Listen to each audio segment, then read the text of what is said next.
Hey everyone, thanks so much for taking the time to Hi. join us this evening.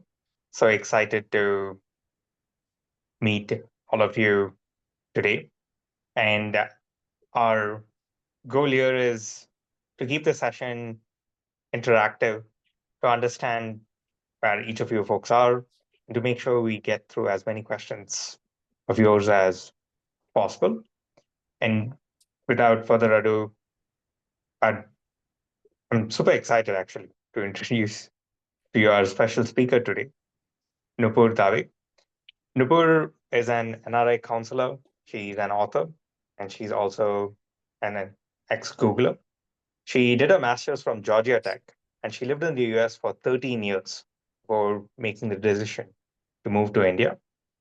And since she made her decision, she's also helped thousands of NRIs in making their own decisions. And through her work, she's impacted millions of people. She's worked at the Prime Minister's office. She's the CEO of the Indian Googler Network. She's a LinkedIn Spotlight awardee, and she's currently finishing her third book on the topic of navigating life abroad for NRIs. So it gives me immense pleasure to have her join us on this call today. And over to you, Nupur. Hey, thanks a lot, Nikin, for having me, and to all you awesome people who are joining in during your evening time. It's morning here. I'm in Bangalore, so I am super excited to spend the next hour with you guys, just helping you and answering your questions. Nikin, I don't know if you wanted to start with a poll or should I go ahead with it? I think that I can't hear you, Nikin, so I'm assuming that's a yes. Okay. So guys, just wanted to do a quick poll of what you guys are looking for out of this meeting so that I can, help you effectively. So there are two angles to this, right? One is the career angle and one is the moving to India angle. So just wanted to see how many of you are here to specifically talk about the moving to India angle. I think if you could maybe put in a heart or like put a thumbs up, I think that would be nice. Okay, so Shanmugh puts a thumbs up. And how many of you are here for the career angle? I think, again, a heart or a thumbs up will be nice. Both, okay. Okay, chalo, both, theek hai. Oh, I totally forgot chat exists. So yeah, you can put it in a chat also. Okay, great. It's good to know that we can talk about all the possible angles that you want to hear about. Nikin, do you want to start the conversation or should I just talk about my journey?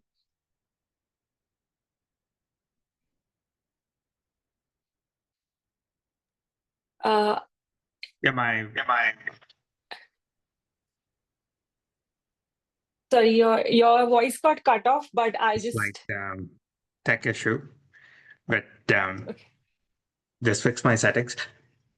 Yes, would love to hear about your journey first, Nupur, and then we could segue into other topics.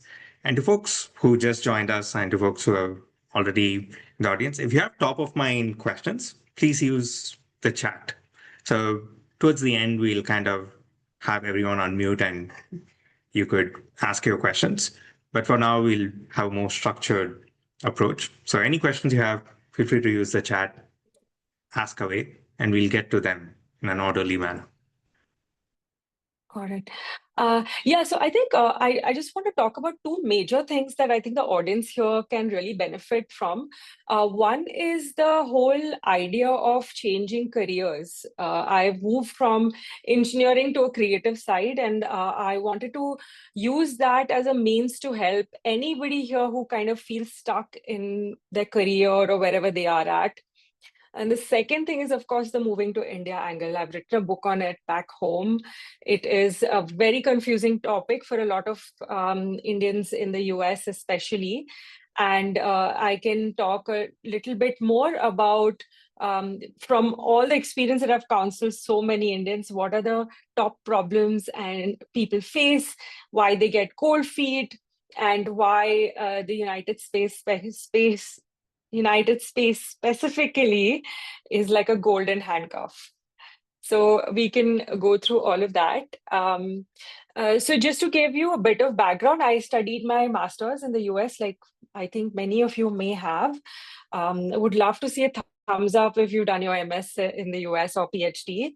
And after that, I worked for a couple of no-name companies in the US when I was in Atlanta.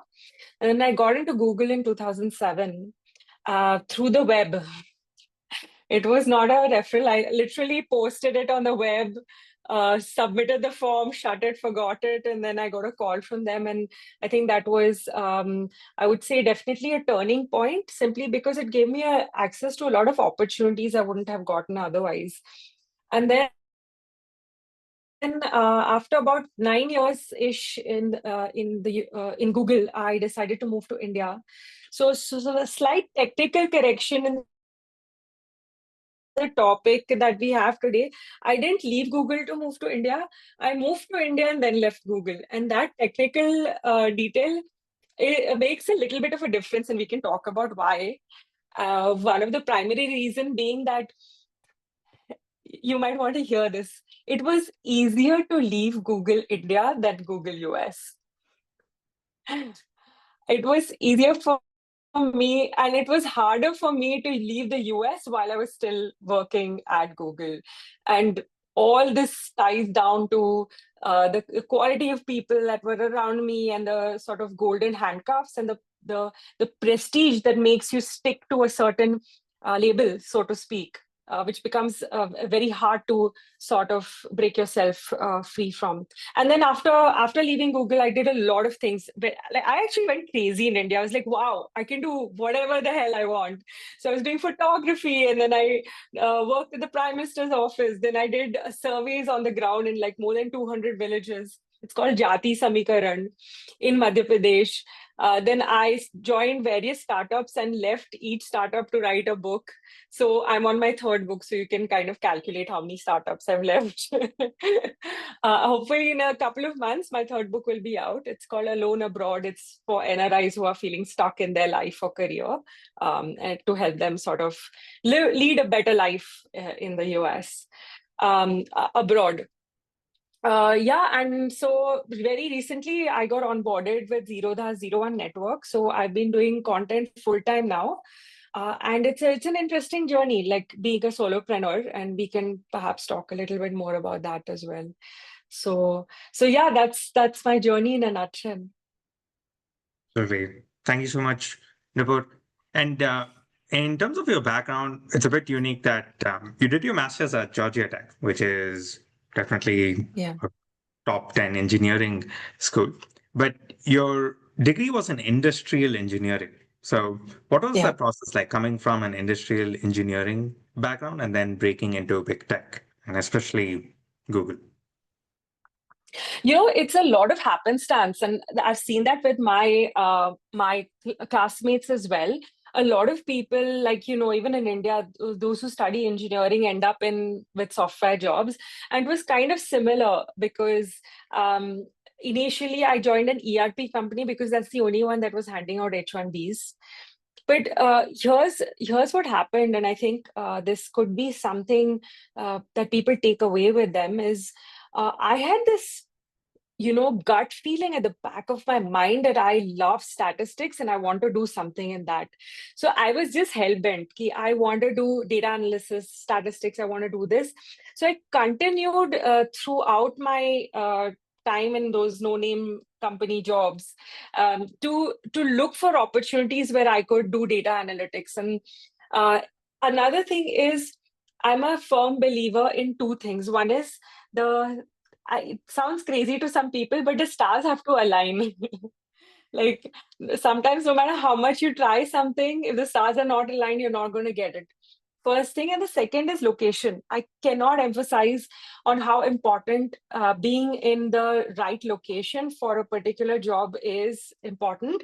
And why I say that is because at the year that in 2006-7, Google had its data center in Atlanta, which was expanding, and they were looking for a supply chain analyst. So I just happened to be physically present in Atlanta at that time, and that's when I applied and I got into Google. So it was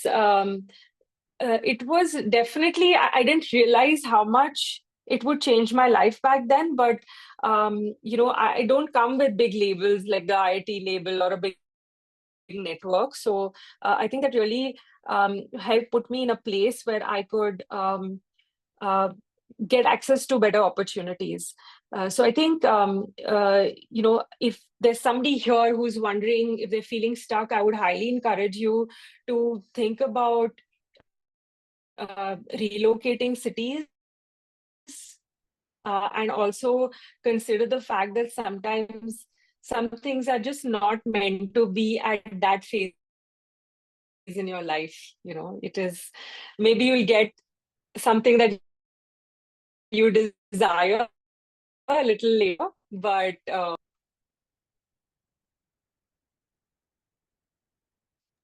on to you, Nikin.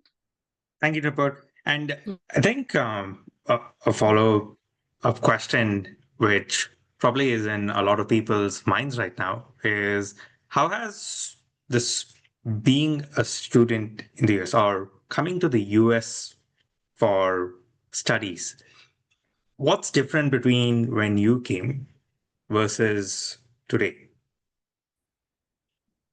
Could you briefly touch upon that? Yeah. I think resources, uh, definitely just resources. And when I say resources, I mean you have AI tools that can help you create your resume. You have better access to internet. When when I was applying, I had to go to a net cafe and pay 10 rupees to access the internet. I'm not even kidding. I didn't even see the website of some colleges that I applied to. And in those days, all we did was listen to seniors. Senior jo bolega, hum karega. It was kind of like that. So now there is so much information out there. So I think the problem is actually flipped. That back then there wasn't so much information. Now there's too much information. So it's like, okay, what do you believe? I think definitely. And again, when I say resources, right? I go back to resources. Like, there was to buy those calling cards from Reliance, and they were like 50 cents a minute, which was crazy expensive. And I remember sneaking into some department and uske phone say I would call my parents, some nonsense like that, just to save on certain amount of money, because most of us are very poor when we're doing our masters.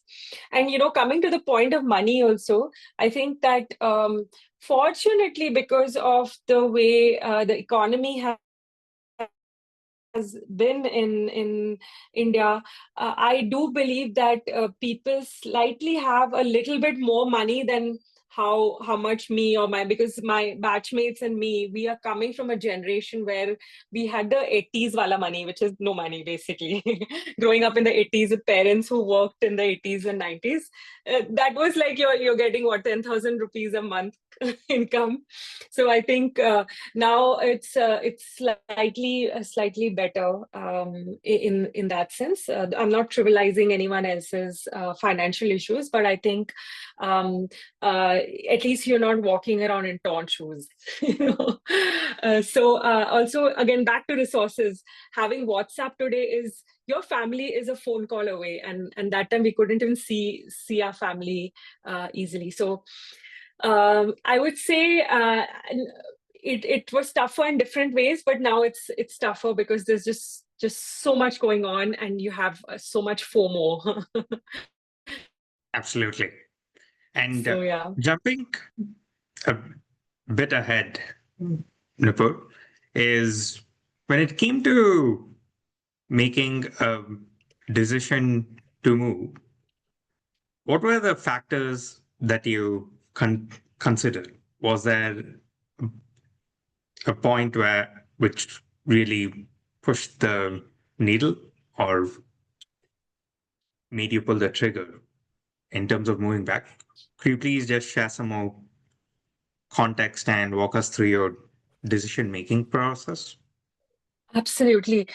Okay, before that, is my video okay? Because Nikin, I think your video is still not okay for me. So if my video is not okay, somebody just put that in chat, but I'll just keep talking in the meantime. Here's one thing that after counseling, it's mostly when something is wrong that people move back to India. Okay, it's a very controversial. Okay, video is great. It's a very controversial statement, but I can promise you that there is a very, very, very tiny percentage of population, maybe the 0.01 top percent, that is like, oh, everything is going great in the US, but I'm still moving to India because I love India and I want to build there. No, no, no. Something is not going okay. And I want to say that it's okay that things are not going okay. I'm not being judgmental that something's going wrong, but I'll give you an example. You know, all these Facebook posts, LinkedIn posts that you see of people saying, ki, oh, after so many years, I went back to India and this. Trust me, they're not coming because of their parents. They're coming because something went wrong. And I've seen behind the doors, behind the curtains, look at the lives of such people. Maybe they got pipped. Maybe they got fired. Maybe they had a fight with their manager. Maybe they have this insinuation that they're going to get laid off from their performance. They can't tell you that.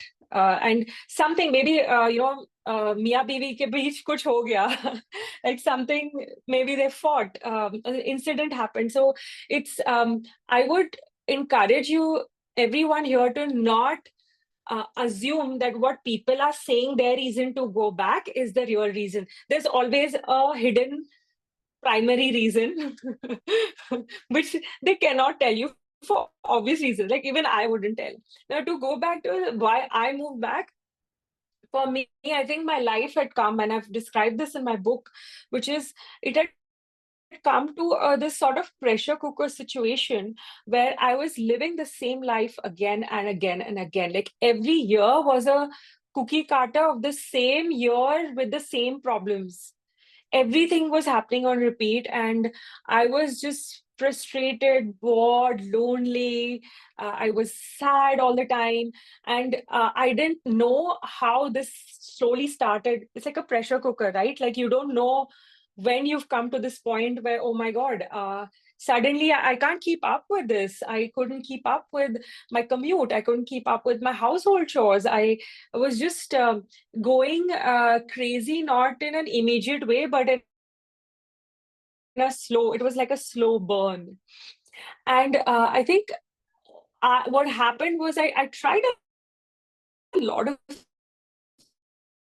things, right? Like I tried because to explore my creative side, and I thought that okay, maybe that will make me feel better about however I was feeling. I was feeling so messy inside, but I think life pushed me into a corner where this seemed like this was the only option.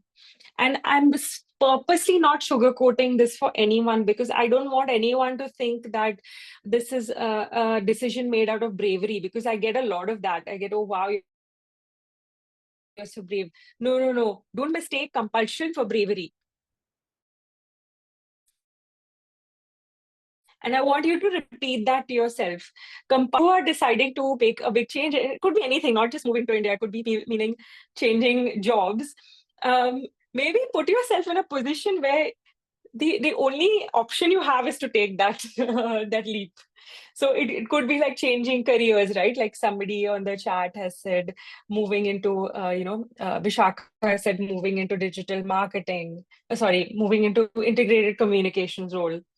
And what does that look like? What does putting yourself in that position look like? Start making decisions maybe on your lease. or maybe you're like, okay, I am going to move out of here and move to New York by 31st December. I've decided that. Like, I know it's going to be a pain, but I'm going to do it. So I would say that no matter how much you spreadsheet all this, right? Like, I have clients coming to me with like 50 uh, 50 lines of spreadsheeted, pro and con decision, and pure family maybe vote kar rahe, them even making like their 8-year-old son vote on that. And I'm like, no, if you look at the core of everything, your decision starts boiling down to a couple of things. It starts boiling down to either, how you're feeling about yourself and your career, or whether, you want to be close to your family.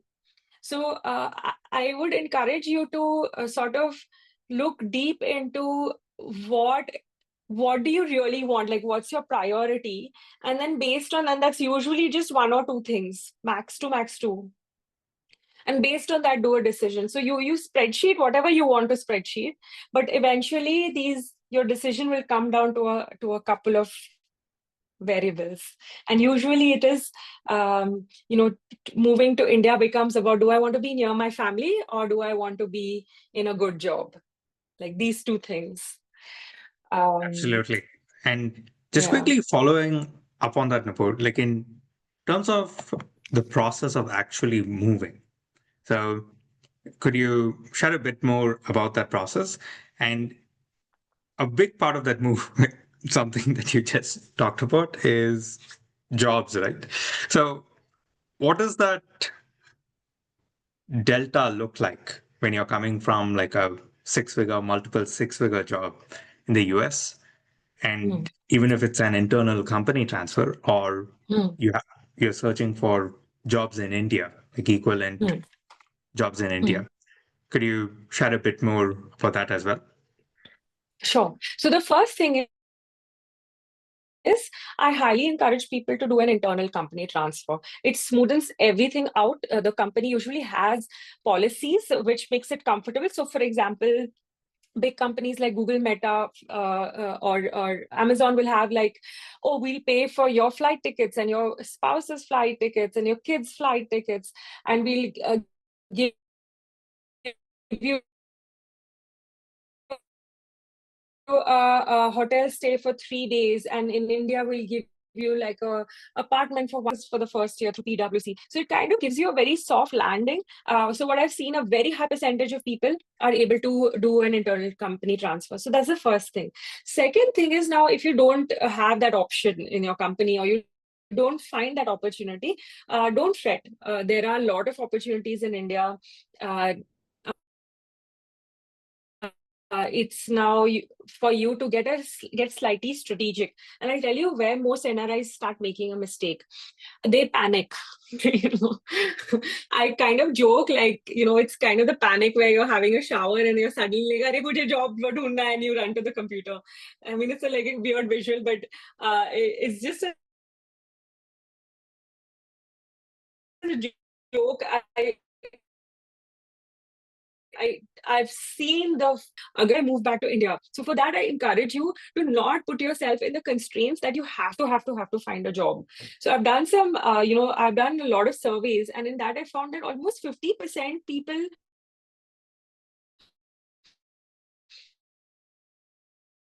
there were 50% of a population that moved to India without a job. And it could individually, it's okay to be like, you know what, I have been on a treadmill life in the US. Let me just move to India, take a freaking break for 2-3 months, then आराम से बैठ के फिर मैं job ढूंढूंगा, whatever. That is also highly, in fact, I would highly recommend, because most of you are probably so busy. Y'all have not taken a break for a while. So I would encourage that. Again, when I say being strategic about a job means that not applying 6 months in advance to move. You maybe 2 months, 3 months ish. And a lot of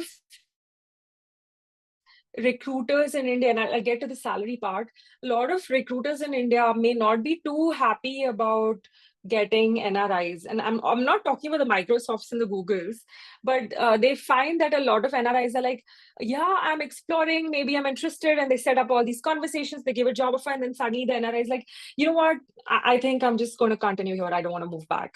So you'll find a lot of companies are either very excited about you, or they're very like, you know, I want to talk to you, and NRI. Just, in fact, when I was hiring in my previous startup, I would filter out NRI candidates and like, bhai, I don't want to deal with your India adjustment pressure. Okay, so and getting to the money part, you're so right, Nitin, with, on paper, it just feels like, oh God, like what's going on? Like my friends are earning, say, $20,000 a month. And in India, they would get maybe half of that. But the thing is that you don't need so much money to survive in India. And in fact, you will thrive if in even the 1/3 equivalent. Usually it's 1/3. You will thrive. Now the question that people start asking, okay, can I be able to afford like a driver in this, and some big luxury of a live-in maid or something like that? For that, I still want people to get a bit realistic, because what happens is that although all this sounds great on paper, like hiring a driver and a nanny and full-time this and full-time that, you have to manage them, and managing labor in India is a different ball game in itself.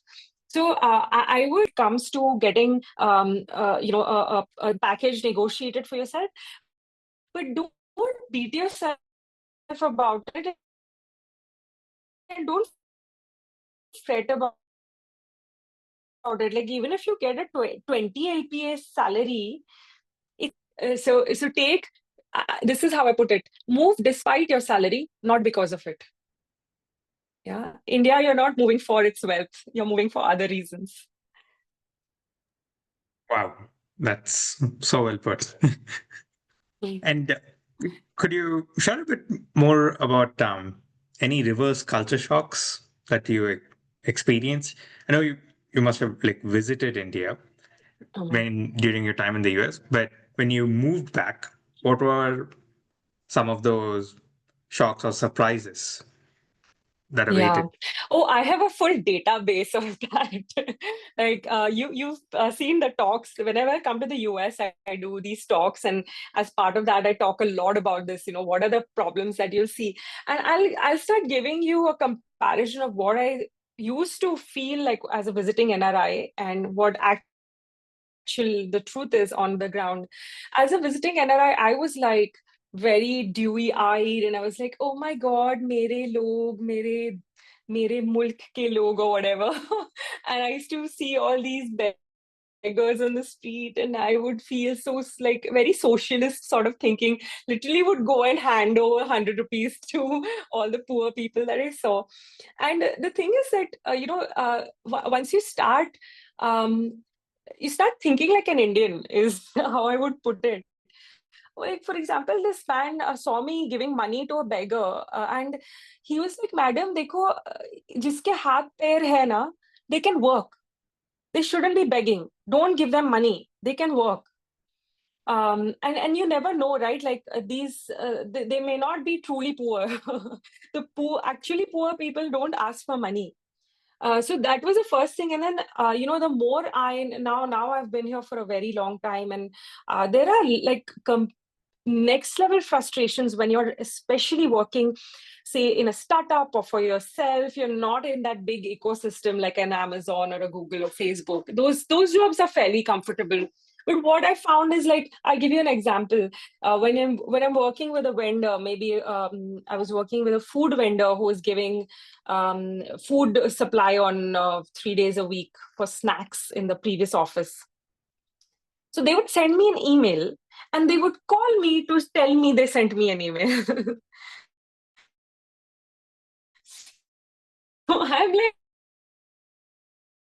in the middle of meeting, and there's a you don't have to call me to tell me. But the thing is that but the more I started seeing their point of view, I started realizing that people don't take email seriously. So they'll send email and then no one will look at it. So then they come back to phone calls. And then I've seen a lot of people here being like, especially the youngsters, they don't have the muscle, like US builds this muscle for you. They don't have the muscle to break down their thoughts into words. And what this means is that they will come to you and be like, or to talk about it, and for half an hour. So, and when you do this often enough, thinking you're going to help people, you start realizing that a simple pushback of saying, okay, what's the agenda? What do you want to talk about? They'll be like, no, I'll tell you on the call. I'm like, no, tell me here. And then they disappear because that itself is too much effort. So now you see what the scale of problem you're dealing with, which is the efficient effort, send an email, fill it, shut it, forget it. Now you're suddenly moving into a very reactive, ad hoc, calling based, non-text environment, which means that WhatsApp becomes a project management tool. It means that you have to remember other people's tasks and follow up with them. Because they won't. This is why things in India are so mediocre. Like, we're not able to come up with the type of products that the US can, like Silicon Valley can, because things just work there. Here, you are worrying more about people and how the people feel than about the work itself. In one of my startups, this guy used to always borrow my charger, okay, the head of finance, some young guy, late 20s. He would borrow my charger, never give it back, okay? Back to your desk, and then they come and take it, and then they don't give it back. And so once I just walked in, and I unplugged it, and I took it back to my room.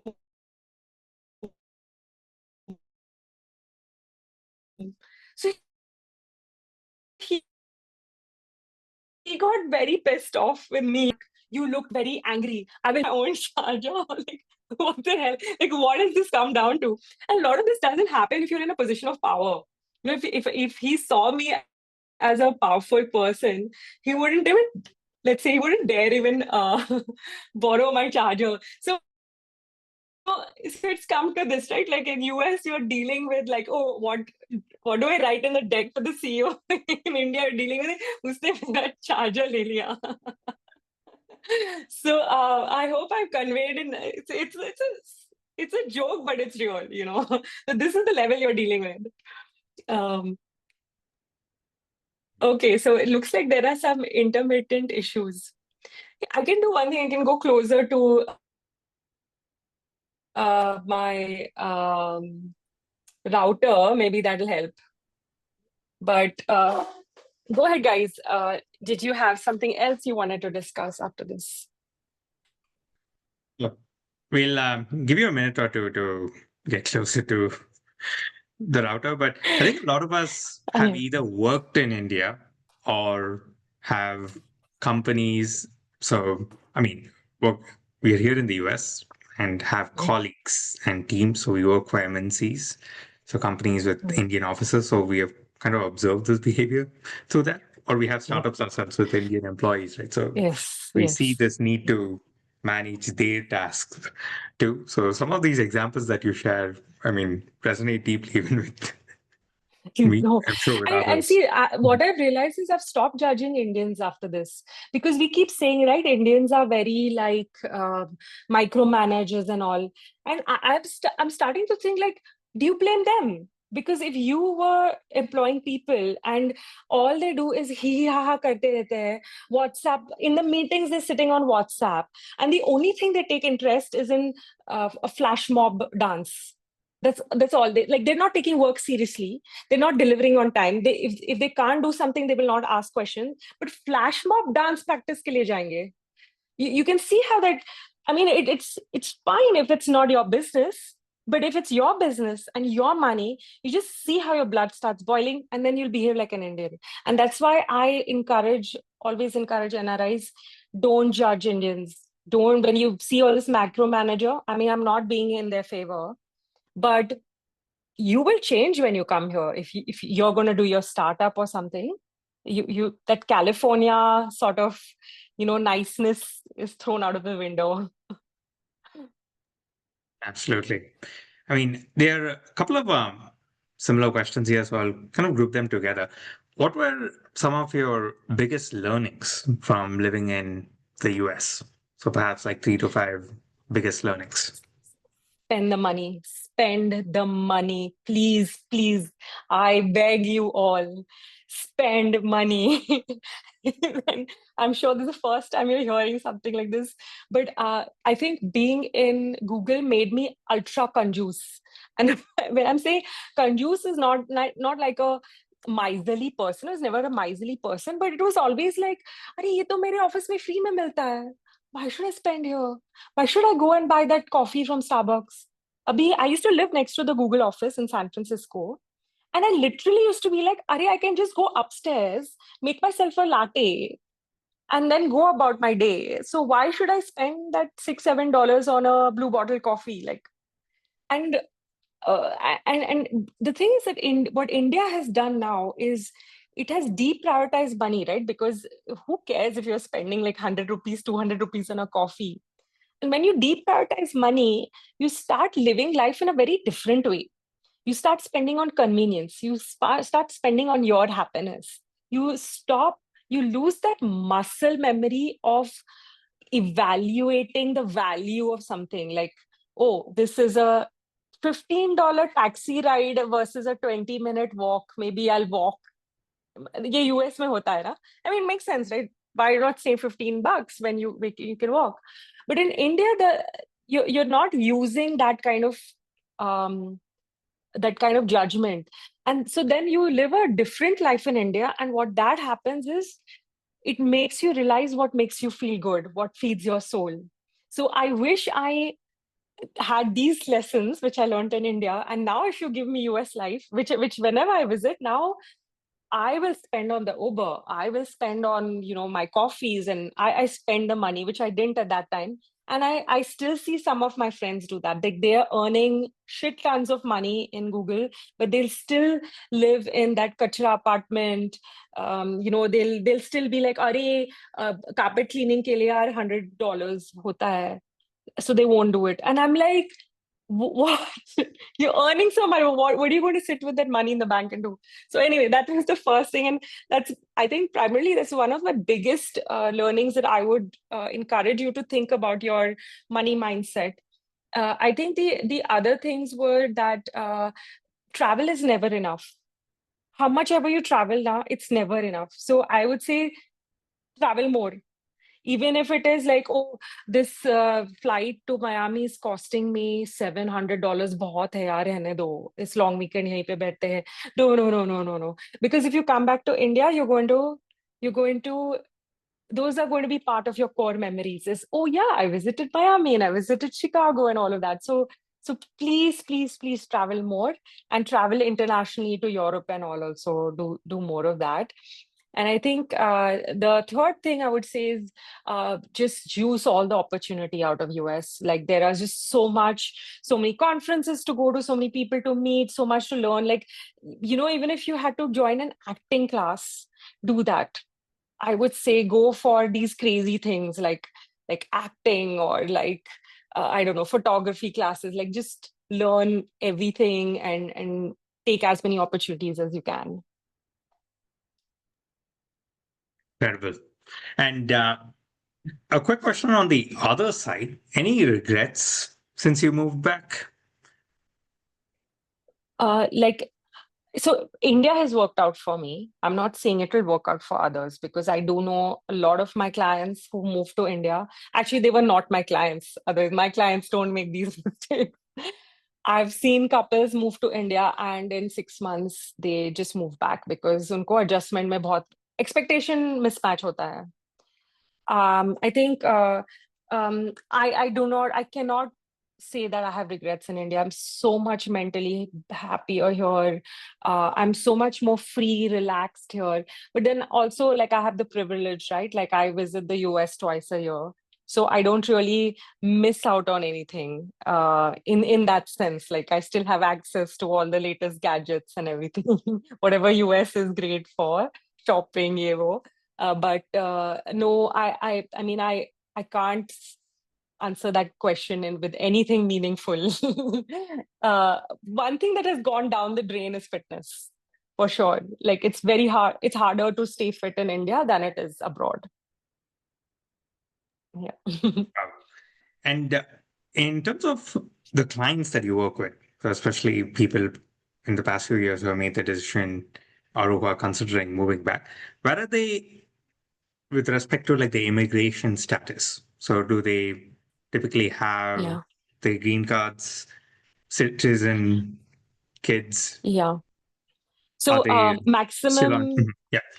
sure. Maximum are H-1B returns. The second one, and that's also a bias problem, right? Because the move for an H-1B is more of a one-way street than US citizens. So they are more worried and more anxious than a US citizen would be. And that's when they come to me because I help them solve that problem. More of them, fewer on green card. So I'm still keeping my green card alive. Which means I have to keep visiting very often. But then I'm able to do that, right? Because I don't have, I mean, I'm not married, I don't have kids. But people who are married and kids, it's so much harder for them. But I do see quite a few US citizens move back as well. And I do want to tell everybody here, no matter what age, what phase of life, single, divorced, married, 10 kids, 2 kids, 10-year-old kids, 20-year-old kids, doesn't matter. I've seen all such cases move to India. So if you think that your situation is unique, it's not. People have moved back with kids in their 10th standard also. So don't think that you're alone. Yeah. Wow. We're seeing quite a bit of questions coming up in the chat. Yeah. So I mean, some of these questions are very detailed. So I'll just have folks I can go unmute through themselves them. and ask the I questions. think we start with Vishakha because I think Vishakha had put this. So I think Vishakha, you're saying you're looking to move into integrated communications, and it's challenged to break into that field and emotionally challenging as well. Um, Again, you're not alone, and I'm I'm so glad that you've been vulnerable here because it's something that so many people are going through and they don't talk about it, and even more so for men, because in our society, in all societies, men are not really quote unquote allowed to express their feelings or show that they are stuck or show that they are in a position. But I can tell you that I've seen it all. So this is a very common theme, being emotionally feeling hurt about being away from India. And I can tell you this, no matter what happens, if you keep feeling this every day, right? Like if you're waking up, I'm not talking about when, people go through a phase where suddenly for 2 weeks they're feeling, oh, I miss India, and then they forget about it. If you're feeling like this every single day for years, I would encourage you to think about moving back because ye feeling jayega nahi. It'll always be there. And then Yeah. you'll hurt yourself even more. And this thing about breaking into a field, what I've noticed, the challenge of moving into a new field is very universal. So it's not specific to Canada. Although I do understand that, like there's a lot of economic and job opportunity come hai wahan pe. But these are again they can be strategically managed. So for example, you could do like a sort of 20% project within your company itself, help someone or help someone outside for free, and then sort of build into that, or find someone trusted who has their own company and is willing to give you a break. So these are the three ways I've seen people typically break into something new. So, just to thank you, Nupur, like I've been also in touch with you on email. So this is great. Um, the thing is, like I've gotten great coffee interviews with a lot of company heads and everything. Like my coffee interviews are going great. But when it comes to like getting that first step for interview, like after sending my application, which is like to the T and for exact job that I did back home, I am not getting that call, even the first step. Like I'm not crossing that first step. It's just straight up rejection based on the Yeah. application, or I don't know, like what's Yeah. happening there. So, So, so Vishaka, I think I'll answer this in a way that might sound funny, uh, because I do interview coaching also. So it's not about you, and it's also about you. So the thing is, what I've noticed, they again, I'm not blaming you, but I'm saying it must be something you're doing or saying that they are feeling ki, no, this person may not be a good fit. Um, and the second thing is, when I say it's not about you, it could simply be a simple reason that, hey, I have client facing, this is a client facing role. I'm just making it up. I'm not saying it is. And I really need a white person for that. Like, no mm, disrespect to you, but we need a white person. Ideally, and maybe they're just doing their first meeting with you just to see that, okay, maybe she could be a fit in some other place. And then, it's the stars aligning. So I think I'll have to go a little bit deeper into your thing to see exactly why. But essentially, I've seen these high level. I had one candidate who came to me and they were like, "I'm not getting a job. I'm not getting a job." I started digging into her emails. What are the emails she's sending recruiters? We found so many errors. एक में तो resume भी नहीं attach किया था उसने. So I'm not saying you're doing that, but yeah. there could be something that you're doing which you are yourself are not realizing, which somebody else may be able to point out. Hmm. Yeah. Okay. Thank you. But So um, Maya, do you would you like to unmute and ask your question? Yes.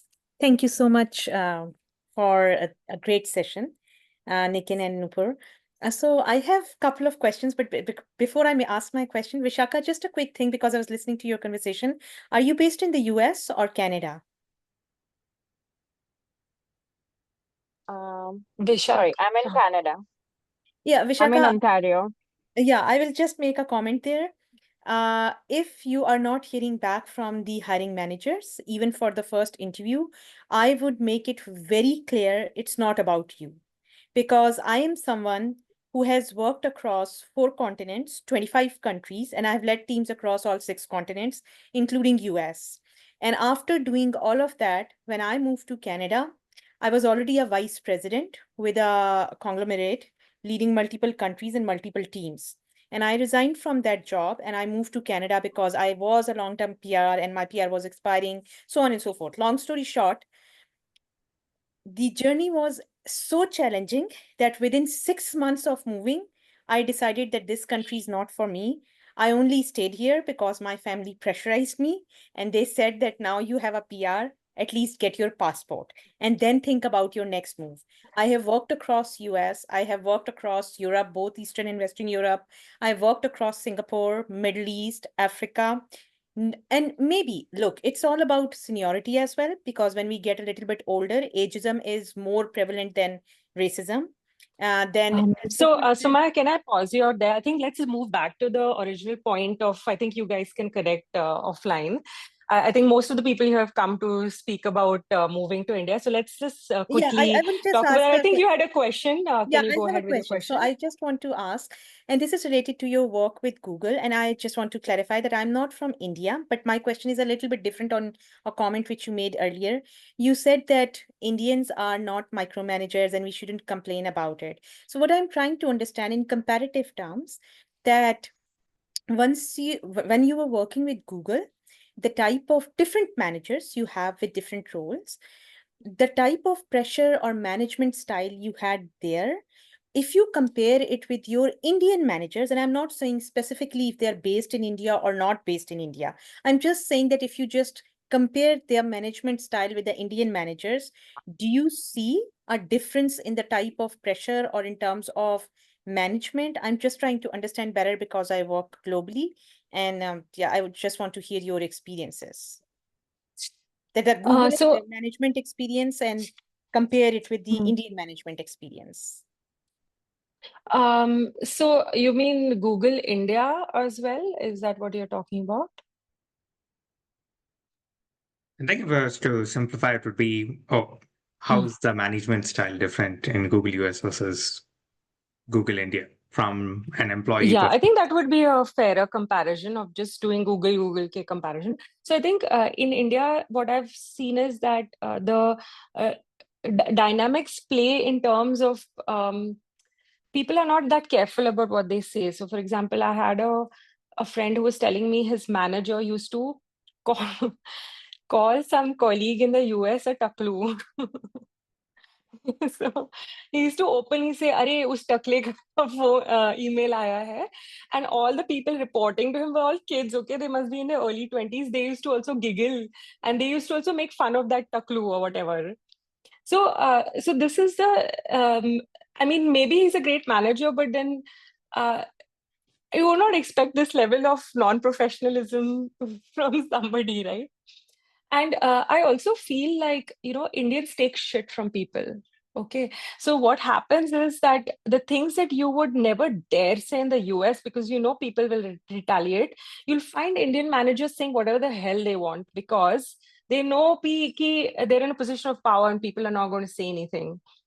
So for example, I was at lunch with a manager from the design team, and he started saying things against my religion. I'm a Hindu, and he started saying terrible things. And typically, this is nobody in the US talks about religion like that, right? Like, and I couldn't say anything. Like everybody was just smiling at him because he's the manager. So and yeah, complain karke bhi kya fayda? Like, how much will you complain? So I think in some senses, it's quite in India, it's YMMV, your mileage will vary. So you have big range of people that you find, some who are really, really good. But in general, I don't find the abundance culture in India. US में abundance culture है. India में it's more like, why should I approve your 500 rupee coffee? That kind of like, no. It's easier. They start with no, but it's not that bad. Like it's not that in your face in India. So I'm giving you examples, but I don't want you to think that like I'm sitting inside some kind of boiling oil. It's not that bad. Yeah. Thank you, Sumaya, for the question. Thank you, Nupur. Pallavi asked, how have Thanks. you adjusted to Bangalore traffic and infra? I miss being able to walk and drive around. Nice. You are so right. And that's one thing that I miss is walking anywhere, which is why I consciously choose to live in a place where I can go and walk. And I'll tell you what the problems I faced. See, I sit at the back of an Uber. I do not own a car. So it gives me the privilege of being able to look down and sit on my laptop. And that's how I've adjusted, is by not looking outside. And in general, I don't care that much also. I'm not so sensitive to traffic. But what I've seen is, like, for example, when I was staying in Whitefield for 4 months, wahan pe na, the access roads were so bad. They were made out of mud, so they would become slush in the monsoon. And because in those locations, they were more like there's a lot of PGs. PGs is paying guest houses, which had a lot of Swiggy driver kind of crowd. So I felt very uncomfortable going out and walking. It's like when I'd go out and walk, people would just stand and stare, or they're doing something and they'll look up and then look back down. It's like kind of leave me alone types. Fortunately, the area in Bangalore where I'm staying right now, that problem is not there. People really don't stare so much, but it is definitely access to well, there's a park near my place right now, but that's it, right? Like this park mein jaake aap circle mein ghum rahe ho. You know how India is. You just go to a park, circle mein ghumo aur wapas aa jao. So it's not fun. It's something that there has to be something bigger in India that anchors you to this place so that you make do with the infrastructure. Like you have to tolerate it. Let's put it that way. Wow. Love asked, what challenges or issues do you see faced by clients who don't have visa issues? Like, for example, EU citizens, Australian citizens, or Yeah. passport holders? It's a great question because it becomes a first world problem. And I'll tell you why. I mean, now they are US citizens, so their kids will also be US citizen. So now because the kids are US citizen, now they have a pathway to US. So it's like now you have more options.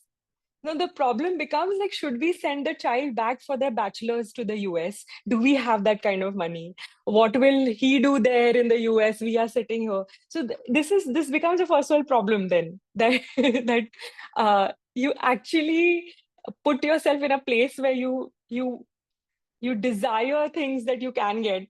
If you're not a US citizen, you'll be like, यार इसको यहीं पे local university में पढ़ा दो बच्चे को. So that's one thing. And let me make certain assumptions of people who are US citizens. And that assumption is they've been long enough in the US that maybe 15, 20 years in the US and then move back. And for the folks that it didn't sort of work out was they didn't have a decent expectation of what they wanted out of India. So it's like they stayed maybe in the outskirts, but then they had to travel to office every day, and because of that they have to leave exactly at 7:15 a.m. to frust hoke they're like, screw this, I'm going back, that kind of thing. So it's usually a mismatch of expectation rather than visa. But yeah. Is this similar among people who move from the EU and Australia and other countries? The thing is, the EU and Australia people, उनको इतना दर्द नहीं है जितना US के लोगों को है. So the US people have been through a lot. They go through a lot of hurt. The EU and Australia people are slightly on the EU especially slightly on the happier side. They don't miss India so much. They're not in so much pain. Australia also, they're a little. I think the quality of people in Australia is slightly different because they are not in the top jobs and all. Like, it's not really a country you go for like a Silicon Valley job. So they are still. I don't see that desire being so painful for them. But it's the same thing. Like they come back to India, and if they have it's a very individual thing. If they have a mismanaged expectation, then they will not have a good time. But otherwise, it's not an issue.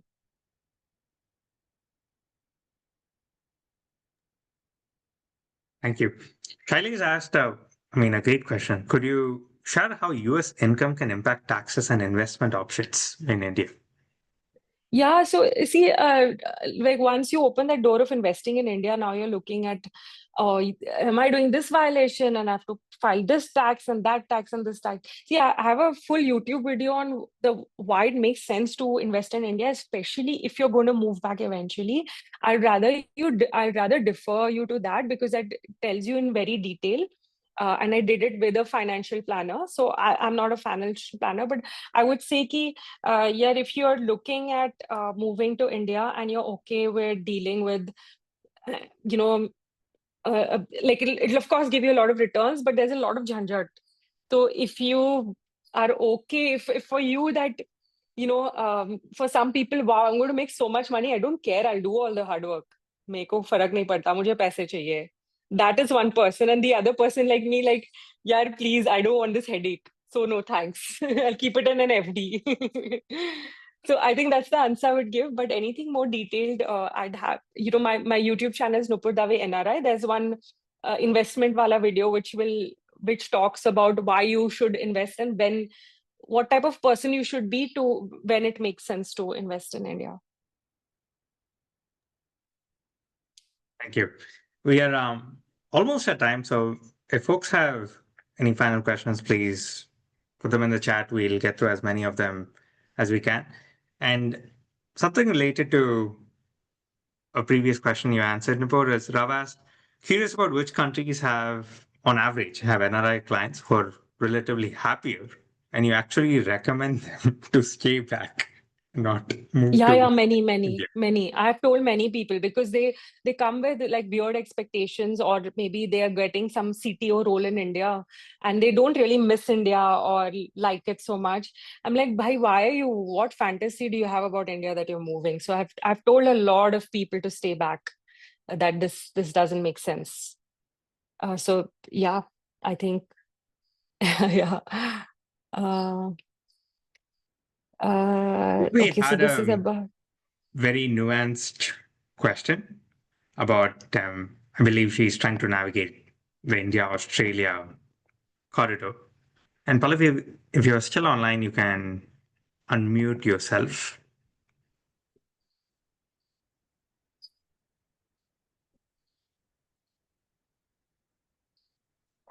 Okay. I think she's not online. Okay. We could wrap up with Sure. just a more general question. So, to the folks who attended today and who might be listening to this recording later, any key pieces of advice, takeaways that folks should have in mind as they consider moving back? Yeah. I would say don't fantasize India. Don't think it's like a cure-all and ye acha hai, wo acha, and don't believe people when they say, if they're saying, oh, everything is great for me here. Like, they're not going to tell you what's not great. So I would say, instead of asking people, just look at your own life and see what phase of life are you in. And if you're in that phase of life where, okay, now wealth is not that much of a priority, maybe you want to focus on something else, then you can start considering moving to India. But otherwise, India is not that Ramban Aushadhi, I mean, you have to truly move on from the US, from that life, to be able to come here and sort of embrace it. It's like moving on from a breakup, So that's what it is. Yeah. Incredible. Such a powerful way to wrap up our session today. And to everyone here, we'll be sharing this recording and an email that goes out tomorrow. We'll also share a way to get in touch with Nupur to follow up with questions and to schedule a consultation with her as well. And Nupur, thank you so much for being generous with your time and just dropping so many Thank you. nuggets of I wisdom know, from it your was fun. Oh, experience and you helping guys should people. come for my talks when I do it in the US. Wherever you guys are, please let me know what city you're in. If I'm coming there, I'll invite you. It's so much fun. We're just laughing all the time. So, Absolutely. yeah. Thank you all. Have a great night. Thank you. Bye.